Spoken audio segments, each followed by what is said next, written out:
Sir Buldhana जिल्ह्यामध्ये एकूण जवळपास 30,000 महिलांचा लाभ जो आहे लाडक्या बहिणीचा लाभ थांबलेला आहे. काय नेमकं तुमच्या वरिष्ठांकडून वरिष्ठ कार्यालयाकडून काही मार्गदर्शक सूचना प्राप्त झाल्या आहेत का? कारण महिलांमध्ये मोठा संभ्रम आहे. बुलढाणा जिल्ह्यामध्ये साधारणतः नोव्हेंबर 2025 नंतर काही महिलांच्या खात्यामध्ये लाडकी बहिणीचा हप्ता न पडल्यामुळे मोठ्या प्रमाणात गर्दी जिल्हा कार्यालयावरती तसेच बालविकास प्रकल्प अधिकारी कार्यालयाला झालेली दिसून आली.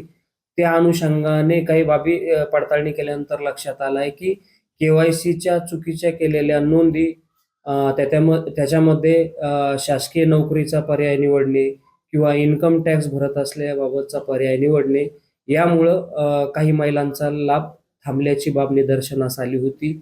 या अनुषंगाने केवायसीचा पर्याय पुन्हा उपलब्ध करून देण्याबाबत जिल्हा स्तरावरून तसेच मान्य जिल्हाधिकारी महोदय यांच्या मार्फत आपण वरिष्ठ कार्यालयाशी पत्रव्यवहार केला होता.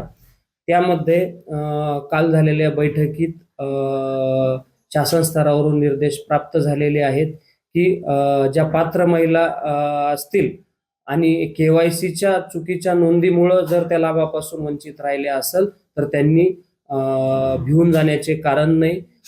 त्यांची पडताळणी अंगणवाडी सेविकांमार्फत केली जाणार असून ज्या पात्र लाभार्थी महिला असेल तर त्यांना लाभ देणं ही शासनाची जबाबदारी असून कुठलाही लाभ त्यांचा बंद होणार नाही.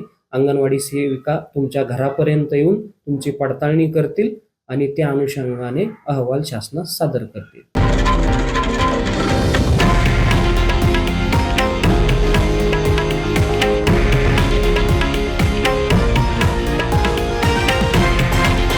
हे आहे देशातील नंबर 1 न्यूज नेटवर्क आणि आपण पाहत आहात TV9 मराठी, एकमेव.